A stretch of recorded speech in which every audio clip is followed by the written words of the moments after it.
You taught gym class for the Air Force. Don't make it a thing." Diane said it with a smile, the way she says everything that's meant to cut, and the silver cake server in her hand never even paused over the anniversary cake. A cousin laughed. Somebody's fork settled back onto a plate without a sound, the way a screen door eases shut when nobody wants to be heard leaving. 30 years of marriage my parents were celebrating that afternoon, and my sister had just spent 4 words erasing 26 of mine. Then a gray-haired man in a pressed sport coat set down his glass at the far table and stood up. Slow, both hands flat on the cloth, the way men his age rise when their knees have opinions. He wasn't looking at the cake. He was looking at me. I wish I could tell you, I felt vindicated in that moment. I didn't. I just felt tired. The bone-deep kind that 54 years in one chair too few will put in a person. Because the man crossing that lawn knew a version of me my own family had spent 3 decades refusing to hear. And to understand why a retired colonel would walk away from a cake table to reach a woman. Everyone there had been taught to overlook. You have to go back to a windowless room in the Carolinas. And one rule I made every student repeat out loud before I let them leave it. But that comes later. Let me start with the drive up, because that is where I still was the morning. Everything I'd kept folded away finally got shaken out in front of people. My name is Margaret Calloway. Maggie, to the 3 people left alive who knew me before the uniform. I spent 26 years in the United States Air Force, and I retired a Chief Master Sergeant, which is the highest rank an enlisted person can reach, though I have learned not to expect that sentence to mean anything to people who have never stood in a formation. For most of those years I taught. That part my family got right. What they got wrong was everything underneath it. I drove up to Asheville that morning from a small house outside Hendersonville, North Carolina, with a pound cake riding shotgun in a cooler so the icing wouldn't slump in the June heat. It's about a 40-minute run up the interstate, all of it climbing, the kind of road where the mountains close in green and patient on both sides, and the radio gives you static through the long cuts. I made that cake from my mother's recipe card, the one with the corner torn off and a thumbprint of shortening pressed into the paper from 1974. I am not a woman who bakes, I made it anyway. I have spent my whole life doing the thing that might, this time, finally be enough. My parents live on a hill off Town Mountain Road in a house my father built up additions onto for 40 years, so it sprawls now in a way that makes no architectural sense, and feels like the inside of his head. They'd rented a big white tent for the side yard and strung cafe lights between 2 oaks, and from the road it looked like a magazine spread, the kind that shows you a family and lets you assume they like each other. I almost didn't go. I want to be honest about that, because the brave version of this story, the one where I marched in chin up and ready, is a lie and you'd taste it. I sat at the bottom of the gravel drive with the engine running for the better part of 4 minutes, watching my own people move around under that tent like a film I hadn't been cast in. I had done the not going before, a christening, 2 Thanksgivings. My niece's high school graduation, where I mailed a card with $200 in it and got a thank you text with a thumbs up emoji. I had gotten very good at being the aunt who sends a card. It was my father who got me out of the truck, though he'll never know it. He's 81 now. He had a small stroke 2 winters ago, the kind that doesn't take the body but reaches in and quietly moves the furniture in a man's mind. He doesn't always land on my name on the first try anymore. And there is a particular arithmetic that starts running in your head when a parent gets old and unreliable. A cold little calculation about how many more of these you get. I did the math at the bottom of that driveway. I turned off the engine. I carried my pound cake across the grass. The first person to reach me was Diane, my sister, 3 years younger, and the center of gravity in any room she has ever walked into. Diane does something in pharmaceutical sales out of Charlotte, drives a German car she mentions by name, and has the kind of bright, frictionless warmth that has fooled a great many people over the years, myself included, back when I was young enough to need it to be real. She came across the lawn with both arms out and a wine glass in one hand, and folded me into a hug that smelled like gardenia perfume and the faint chemical sweetness of a spray tan. "You came," she said into my ear, and there was real surprise in it, which told me everything about what she'd expected. "I came," I said. She held me out at arm's length and looked at my outfit, slacks and a navy blouse I'd ironed twice, and something passed across her face, gone before it finished. Not a sneer, smaller than that. A quick inventory, a price check, then the bright warmth poured back over it. Everybody!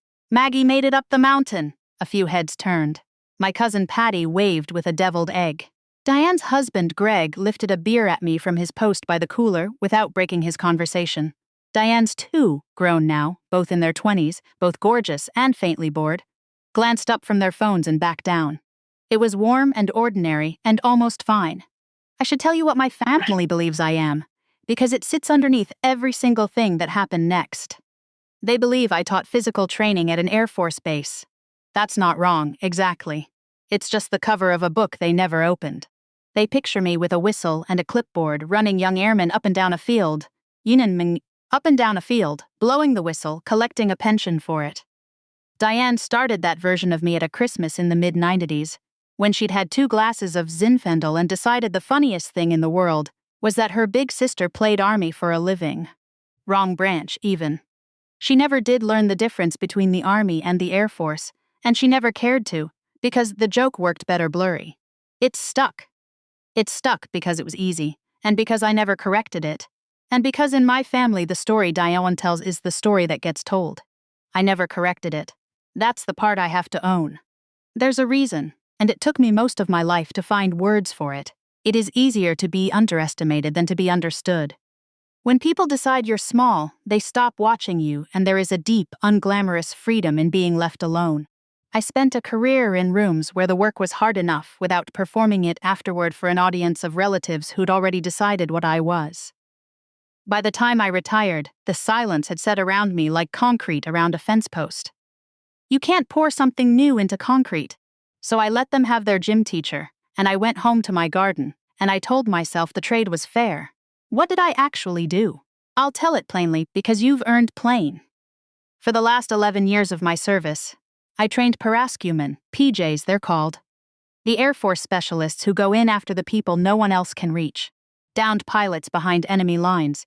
Climbers off a mountain face in a whiteout. Sailors in water so cold the body has about 10 minutes of honest decision-making left in it. The PJ motto is, that others may live, and I have watched grown men get those 4 words tattooed over their hearts, and mean every letter. My specialty was combat medicine. The bridge between a catastrophic wound in a terrible place and a surgeon's table hours away. I taught young men and a few young women how to keep a human being alive across that gap, with their hands in the dark, while everything around them came apart. There's a sequence we teach. Mark. It's an order of operations for keeping a person on this side of the line. Massive hemorrhage first, because a person can bleed out in 3 minutes, and all the airway management in the world is wasted on a body that has no blood left to carry the air. Then airway, then respiration, then circulation, then hypothermia, because a cold body can't clot, and a body that can't clot bleeds again no matter how good your hands were the first time. MARCH. I made every student I ever had say it out loud before I let them walk out of my classroom. Not recite it. Say it, like a thing they believed. That was the room. Window, liftless, fluorescent, a faint permanent smell of antiseptic and rubber training mannequins, and burnt coffee from a pot nobody ever cleaned. That was where I spent the back half of my life, and the men who walked out of it walked into the worst days of somebody else's life and brought them home. The work cost me things. I'll name 2, because a story where the strong woman pays nothing is a fairy tale, and you'd be right not to trust it. I never married. There was a man once, a structural engineer in Asheville, kind and patient and slow to anger, who lasted about 3 years before he told me, gently, which was worse, that I kept a part of myself in a locked room he was never going to be allowed into. He was right. I'd spent so long teaching people to stay ice calm in the worst minute of their lives that I'd gone a little cold all the way through. A body trained to run toward the thing everyone else runs from is not an easy body to sit beside on a couch on a Sunday. I didn't fight him on it. I helped him carry boxes to his car. That's its own kind of confession if you're paying attention. The woman who helps you leave her and folds your sweaters first. And there's my shoulder. The right one locks up in the cold, a souvenir from a training day I don't explain to people, and on the bad mornings it reminds me that the body keeps a ledger even when the mind has filed everything neatly away. I live alone with a garden and a truck and that shoulder, and I'd made my peace with the arithmetic. The couch, the marriage, the loud family Christmases, traded for work that mattered in a place no one would ever see. A person doesn't get to keep everything. I'd decided that mattering in the dark was enough.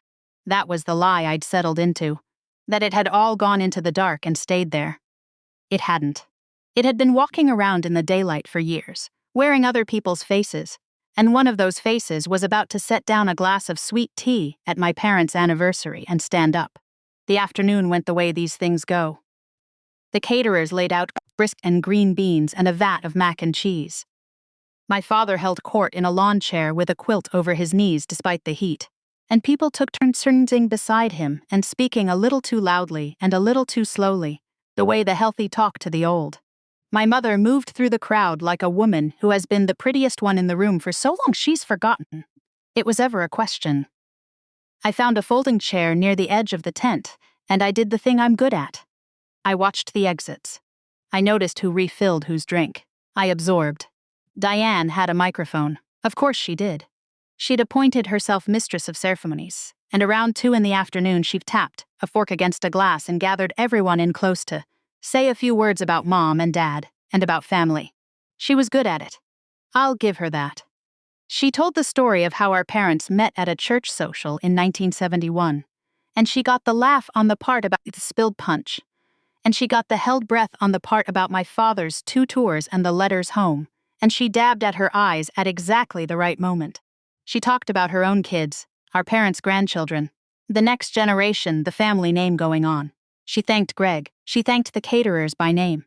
She did not mention me, not once, not the drive up, not the cake, not 26 years of anything. I sat in my folding chair holding a paper plate of brisket going cold, and I felt the old familiar thing, which is not anger, exactly. It's more like being a piece of furniture in a room where everyone's talking about how nice the room looks. And then she made it worse, the way she always finds a way to. Not with cruelty, but with the careless reach of someone who's never once had to wonder how her words land. Near the end of her speech, she held up the photograph display she'd made, a big foam board of family pictures she'd set on an easel by the cake. I went through every box in Mama's attic, she said, beaming, to find a picture of all of us. And there they were, the milestones, her wedding, her kids' baptisms, Greg's 40th, a beach trip from 2003. I was in exile, one of them in the back, half cut off by the frame, in a picture from somebody else's Easter. 26 years I'd been overseas for most of the family's photographs, and she'd built a monument to the family and put me in the margin of it, and she didn't even know she'd done it. That's the thing about the careless kind of harm. It doesn't even have the decency to be on purpose. Patty leaned over to me, kind soul, and whispered, "There should be more of you up there, Hon." I told her it was fine. I'm good at telling people it's fine. I've had a career's worth of practice, keeping my face flat while something underneath it takes a hit, and I put that training to use. And I watched my whole life reduced to a foam board's worth of margin, and I said it was fine. And here's the part I've turned over 1,000 times since. I wasn't going to say anything. I'd come for the photograph my mother wanted. I'd have stood where I was told, smiled on the count of 3, driven back down the mountain, and let it all set back into concrete. I had no plan. I had no speech folded in my pocket. Whatever you're bracing for, it isn't that I stood up and set the record straight. I never said a word about myself that whole afternoon. Other people did. The first one was a boy.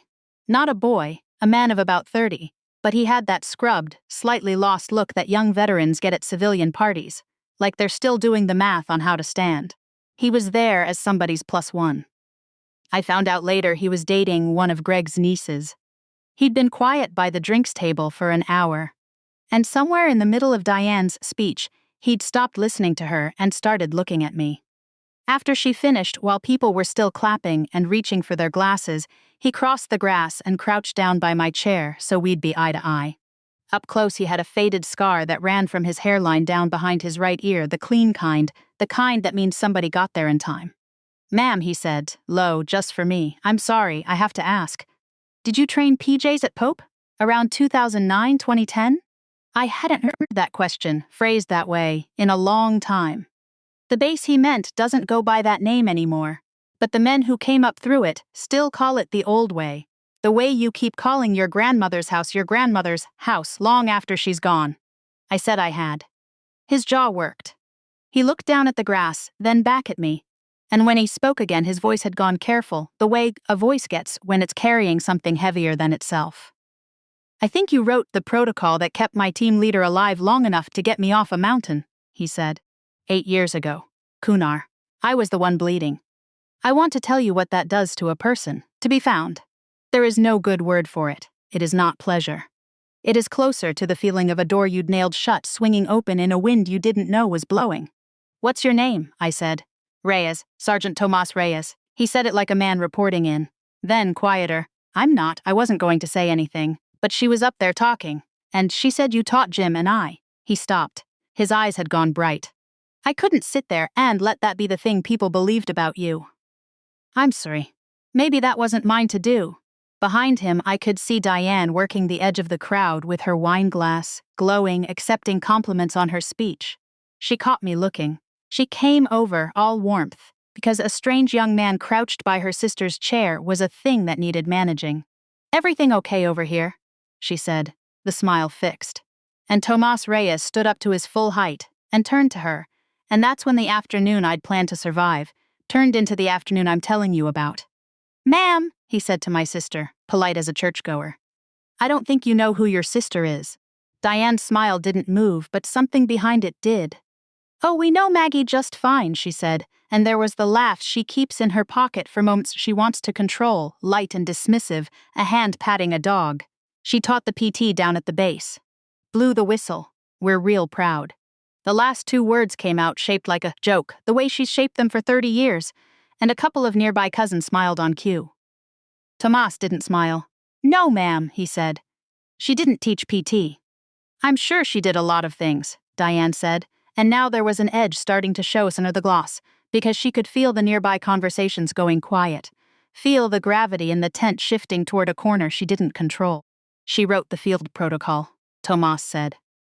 "The combat medicine sequence, the one we run when a man is bleeding out and the bird is 40 minutes away and there's no doctor for 100 miles. She trained the people who go get the people nobody else can get." He looked at me, then back at her, and his voice cracked clean down the middle.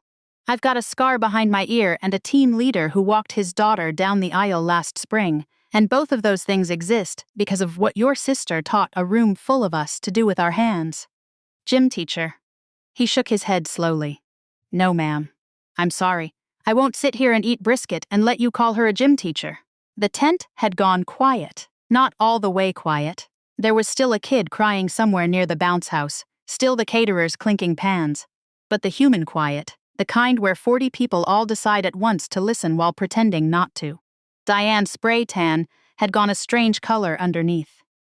She looked at me. For one full second, she looked at me like she was seeing a stranger who'd been wearing her sister's face, and I watched her try to find the joke that would put the room back the way it was. She didn't find it. There wasn't one. Some things you can laugh off, and some things a 30-year-old man with a scar and wet eyes takes off the table for good. That was when the gray-haired man at the far table set down his glass and stood up. I'd noticed him earlier without noticing him, the way you clock the one still point in a moving room.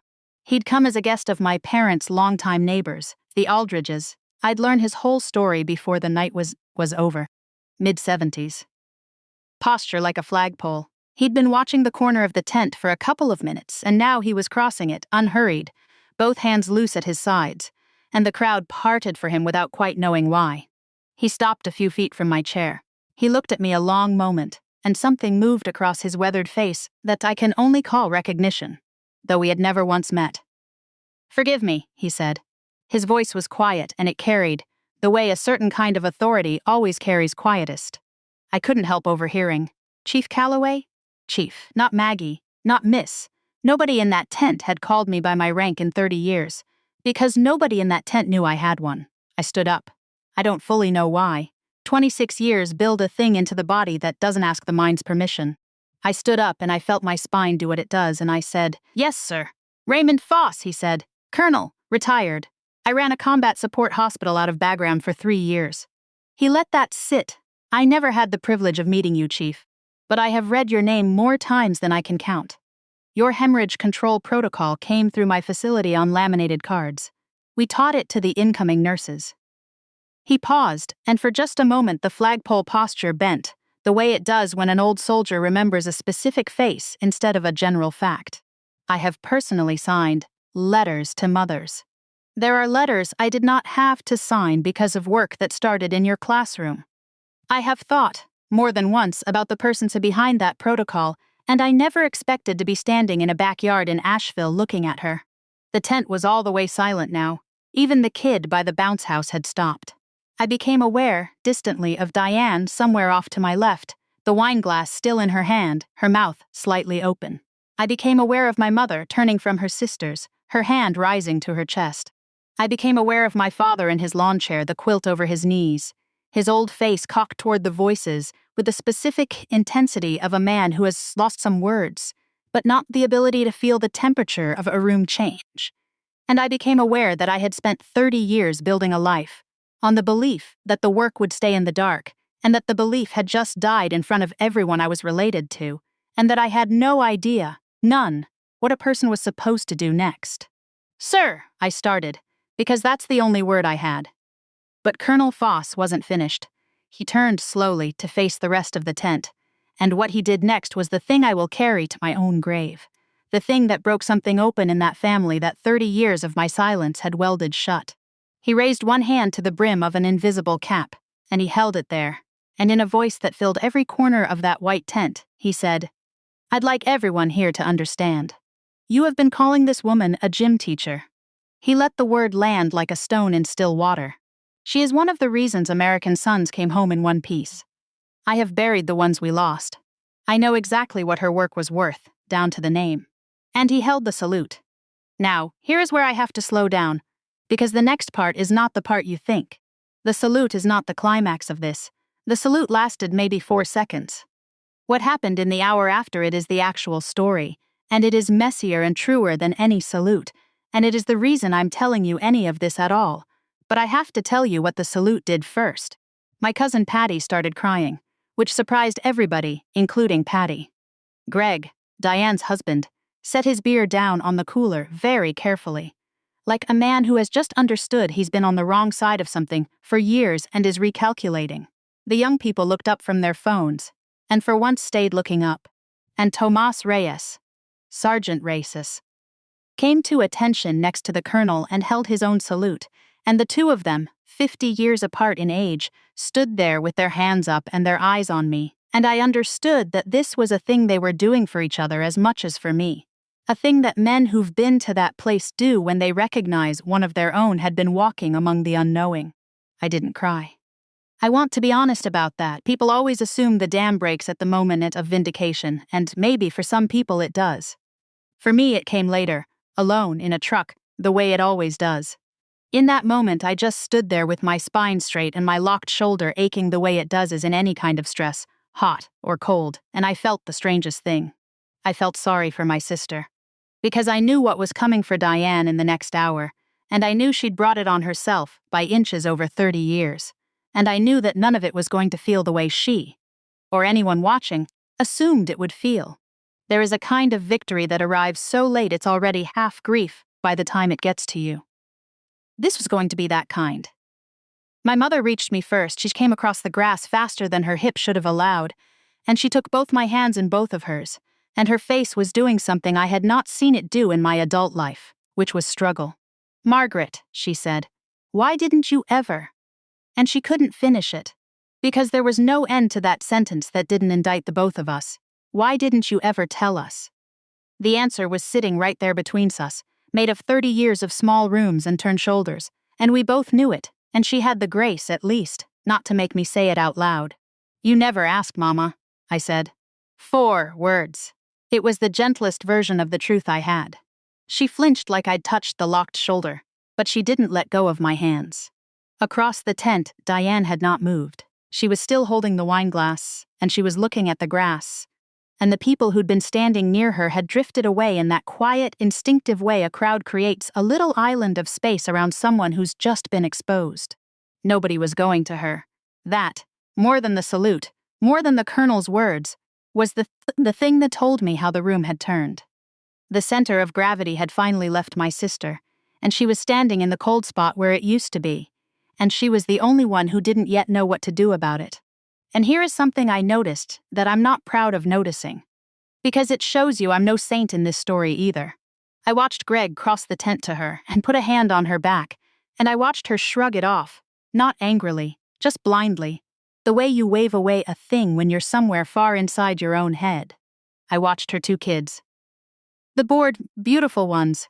Look at their mother on her little island, and then look at each other recalculating. The way children do when they catch the first glimpse that the parent who built the family's whole story might not have had the authority she claimed.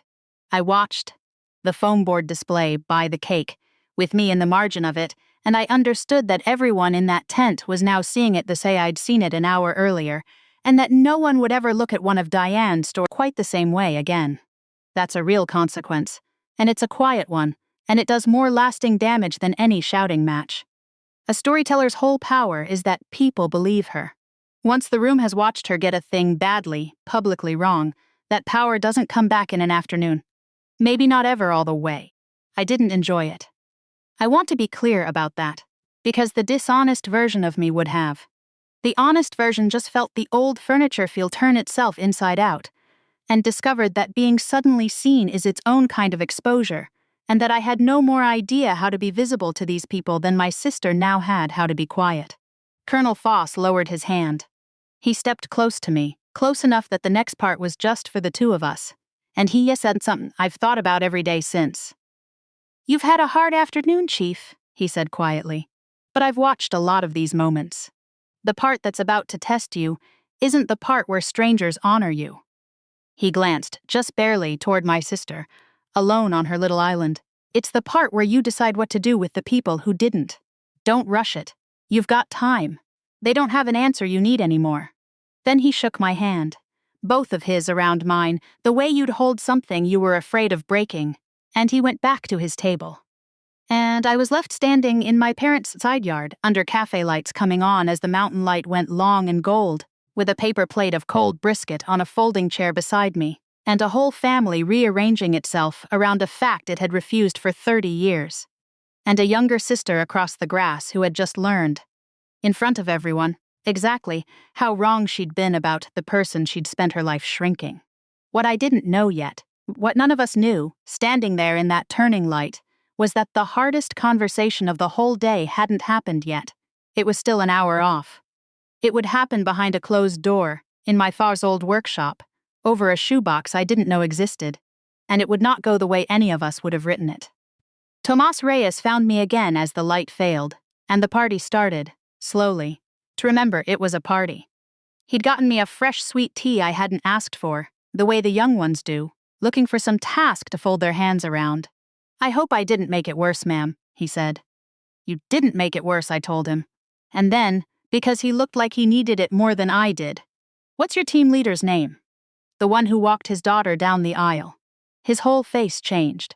"Hutchins," he said, "Sergeant First Class. Well, he made it home, so." He laughed, wet and short. "I sat at the back of that church and I cried like a baby, and his wife thought I was crazy." "You weren't crazy," I said. "March, you ran it on him?" "I ran it on him," Tomas said. "Massive hemorrhage. The tourniquet, then the second tourniquet because the first one wasn't enough. Just like you, just like the protocol says, you go higher and tighter, you don't apologize to the leg." He was crying now, and not bothering to hide it, this grown man with a scar behind his ear. "Airway, respiration. I kept him warm with my own jacket because you said the cold steel's what the bleeding started." I said it the whole time. I said the letters out loud the whole time, ma'am. "Like a prayer. That's exactly right," I said. My voice did something it doesn't usually do.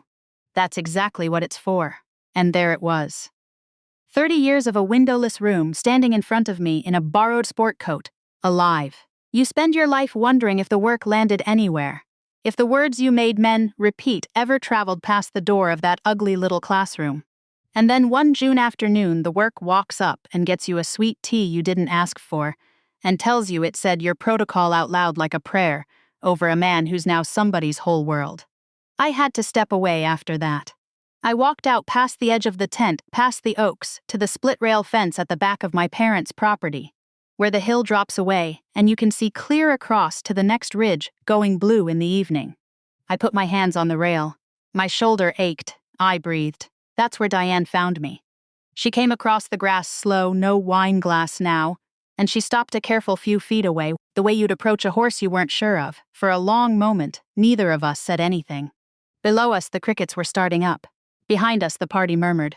I didn't know, she finally said. I kept my eyes on the ridge.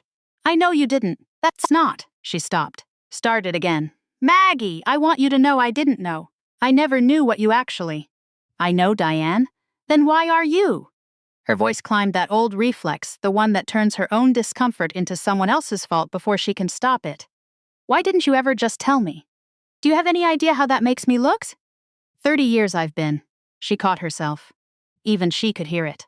She pressed her lips together and looked out at the ridge, and when she spoke again, it was smaller. I made a joke at Christmas. One time. In 1995. And you never said a word. You let me keep. She shook her head. You let me keep saying it. For 30 years. Why would you do that to me? And there it was. The thing I'd half known about my sister my whole life and never let myself look at directly, because looking at it meant I had to put down some of the comfortable weight of being the wronged one. You think I did it to you, I said. Didn't you? I turned and looked at her then. My little sister, 51 years old, gardenia perfume in her spray tan, and a fear in her eyes I suddenly recognized because it had been living in my own chest for half a century. No, I said. I did it to me. It was easier to let you think I was small than to find out what you'd do if you knew I wasn't. She went very still. You were always the one everybody watched, I said. The words were coming now, quiet and even. 30 years of sediment finally stirred up off the bottom. You were the pretty one. The funny one, the one who lit up the room. And I figured out early that there was exactly one thing in this family that was mine. One place where I was the one who mattered. And it was a place none of you could see. So I kept it there. Where you couldn't get to it. Where you couldn't make it a joke. I looked back out at the ridge. That's not your sin, Diane. That's mine. I'd rather have been invisible to you than ordinary. The crickets filled the silence. Somewhere behind us the band. There was a little band now. Started into something slow.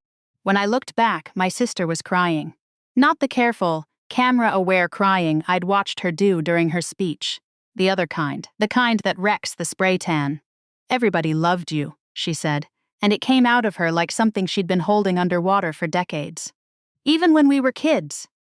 You didn't even try, and Mama and Daddy would brag about you to the neighbors, and I'd be standing right there, and they didn't even. She pressed the back of her hand to her mouth. Every time anybody talked about how steady you were, how reliable, how you'd figure anything out, I got smaller. So I found the one thing I could be bigger than. I made you the gym teacher, and every time I said it, I got to be the one who knew something, the one in charge of the story. She laughed, an awful wet sound. Do you have any idea how stupid that sounds out loud? I built my hole. I spent 30 years being the loud one because I was so scared of being the small one. And the whole time you were. She gestured helplessly back at the tent, at the colonel, at Reyes. You were that, and you just let me have the room. You let me have it because you didn't even need it. I don't know what I expected from this conversation when I walked to that fence. I know it wasn't this. I'd braced for defensiveness, for the climbing voice, for the joke that puts the room back. I had not braced for the bottom of my sister's heart, which turned out to be the same fear that was at the bottom of mine, just pointed the other direction. We'd spent 50 years standing back to back, each one certain the other had it easy, each one building a whole self out of being the one who didn't get enough. Diane, I said. She looked up. I'm tired, I said, and I was, bone deep. The kind sleep doesn't fix. I'm 54 years old and my shoulder hurts, and I've spent 30 years protecting a wall I built to keep you out, and I'm too tired to keep guarding it. I don't want an apology from you. I genuinely don't. An apology is for you, so you can feel better and go back to the party. I shook my head. I want something harder. I want you to tell the truth from now on. About me. Even when it's not the funny version. Even when it makes me the one in the room who mattered. Can you do that? She wiped her face with both hands, ruining what was left of it. I don't know, she said, and I respected her more in that moment than I had in 30 years, because the easy thing, the Diane thing, would have been to say yes. I want to. I don't know if I know how. I've been the other thing for so long. Yeah, I said. I know exactly how that is. And we stood there at the fence, two women in our 50s who'd wasted half their lives back to back, and I felt the concrete crack. Not break. Crack! There's a difference, and anybody who tells you 30 years comes down in one golden evening is selling you something. But it cracked.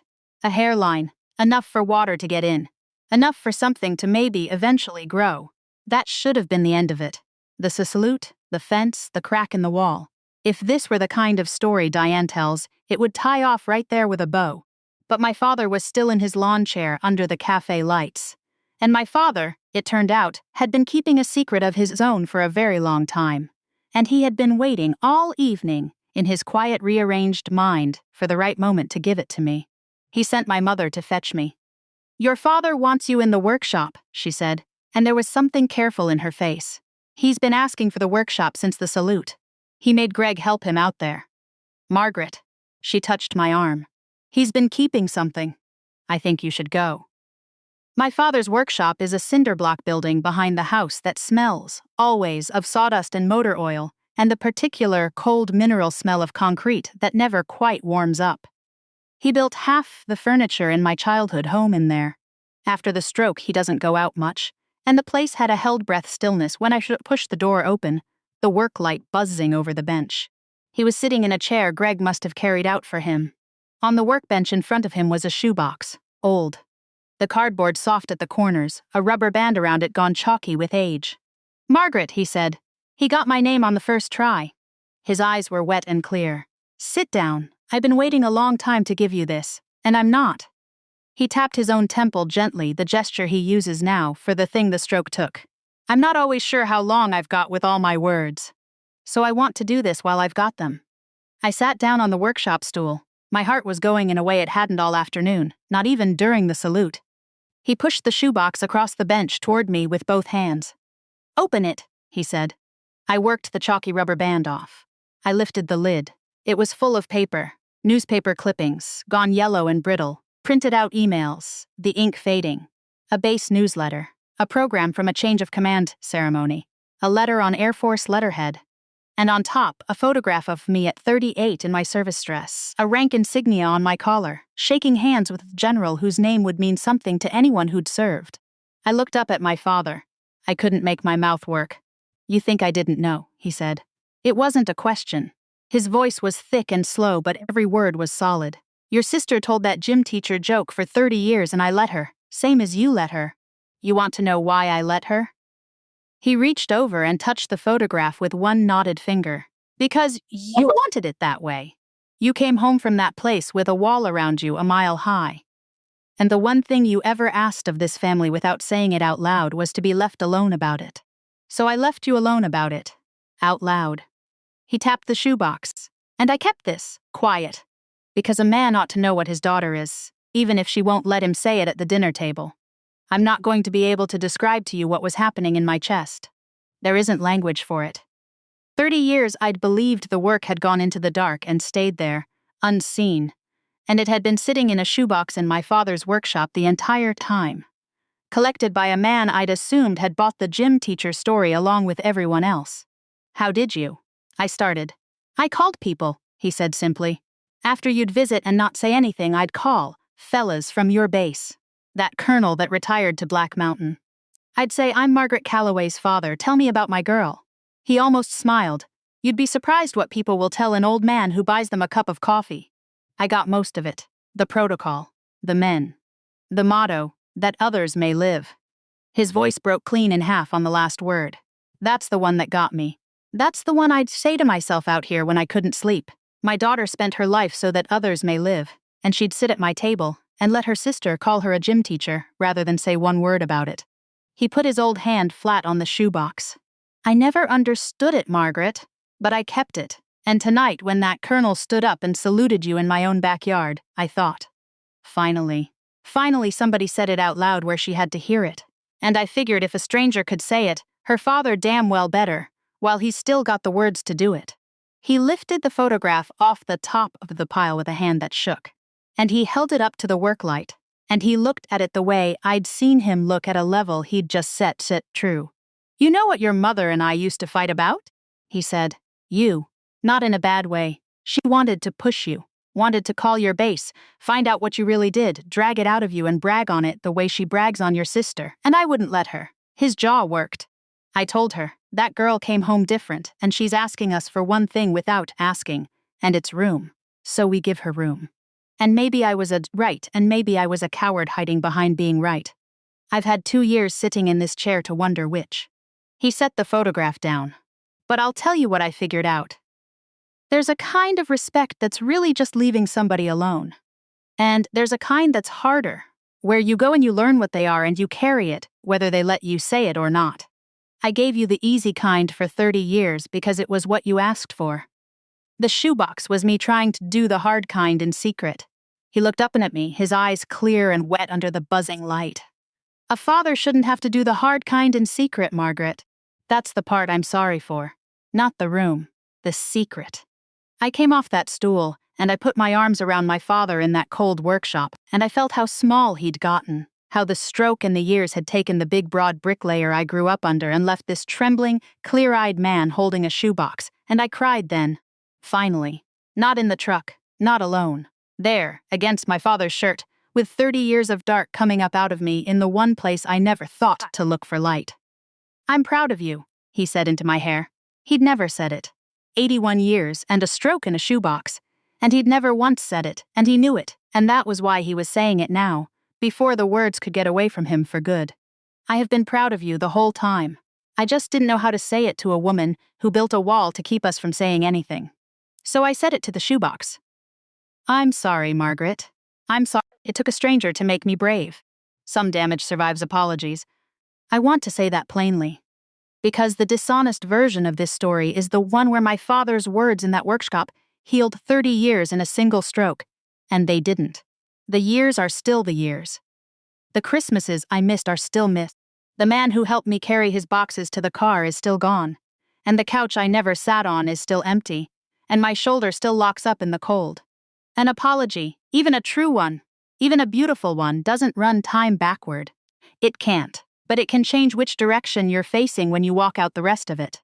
I took the shoebox home with me that night. My father insisted. It was always yours, he said. I was keeping it warm. I drove back down the mountain in the dark, with it riding shotgun, where the pound cake had been that morning, and I'll tell you, I had to pull over once, at a scenic overlook, with the lights of Asheville spread out below in the valley, and just sit there with my hands on the wheel until I could see the road again. I'd love to tell you that everything is mended now. It isn't, and I won't lie to you, because you've come this far with me, and you deserve the true ending instead of the pretty one. Diane and I talk now, not constantly. But she calls, and here's the thing. She calls about real things now, not just to manage the holiday logistics. She called me in October to ask, in a small voice, whether I thought she'd made our parents love her less by being so loud all those years. And I told her the truth, which is no, that's not how love works. That our parents had plenty for both of us, and we were the ones who decided it was a competition. She called again in the winter just to talk. Last month she introduced me to a woman at her church as my sister Maggie. She trained the men who go in after the ones nobody else can reach. She got it slightly wrong, the details a little off. I let it ride. It's the truest thing she said about me in 30 years, and I'm not about to correct the grammar. My father passed the words to me before he lost them. He's still here, still in the lawn chair, still landing on my name maybe 2 tries out of 3. But I have the shoebox, and I have the workshop conversation, and I have the 4 words he'd held for 54 years. I'm proud of you. He gave them to me with time to spare, which is more than a lot of people get from their fathers, and I know it. Sergeant Tomas Reyes and I email. He sent me a photo of Sergeant Hutchins's daughter, the one who got walked down the aisle. He signs every message the same way, that others may live. I never have to wonder anymore whether the work landed somewhere. It's got a scar behind its ear and it sends me wedding photos. People ask me, when I tell piece of this, whether it felt good, the salute, the colonel, the whole room watching my sister's face fall, and I understand why they ask. There's a part of all of us that wants the scene where the person who made us small finally has to watch us be revealed as large. I had that scene. It happened to me in a white tent in my parents' side yard on a June afternoon, exactly the way you'd dream it. It didn't feel good. I keep trying to find a more satisfying answer to give people, and I can't, because the true one is that it felt like grief. Like standing at the fence watching my sister cry and realizing we'd both been afraid of the same thing our whole lives, just facing opposite walls. Like a shoebox of clippings collected in secret by a man too proud or too gentle or too unsure to ever say the words out loud until a stroke put a clock on them. The vindication wasn't the prize. The vindication was just the thing that finally got us all into the same room with the truth. And the truth, it turns out, was sadder and more human than the gym teacher joke ever was. If there's one thing I'd want you to take from an act that took me 30 years to earn, it's this. Be careful what you decide a person is. Be careful what story you let stand, in your family, at your table, about the quiet one who never corrects you. The loudest version of a person is almost never the truest one, and the people who let themselves be underestimated are very often the ones carrying the most. You will not always get a colonel to stand up in your backyard and say the words for you. The people in your life who matter most get their salute. So say it yourself. Say the true thing about the quiet ones while you still have all your words. Don't wait for the stranger. Don't wait for the stroke. Don't make somebody keep their whole worth in a shoebox in the dark, just because it was easier than asking. Ask. While you can. That's the entire lesson, and it cost my family 30 years to learn it. If this story moved something in you, sit with it a moment before you scroll on. And if there's a quiet one at your own table, the sister, the uncle, the one everybody's decided they already know, maybe this is the week you ask them the real question. You might be surprised what they've been keeping warm for you. A note before you go. The work in this story, combat medicine, hemorrhage control, the marked sequence, the principle that you treat the bleeding before the breathing, is real, and it is taught every day to military medics, paramedics, and emergency responders across the United States. The techniques save lives in the field, but they are not something to learn from a story. If you want to actually know how to help in an emergency, take a Stop the Bleed course or a Red Cross first aid class from a certified instructor in your area. And if this story stirred something about an aging parent whose history you've never really asked about, the National Council on Aging runs a free helpline at 1-800-677-1116 that can point families toward resources before the words run out. I am not a medic, and I never wore the uniform. I'm someone who wanted to tell a story about the people we decide are small, and how wrong we usually are. Go ask your quiet one the real question. Don't wait for a stranger to do it for you.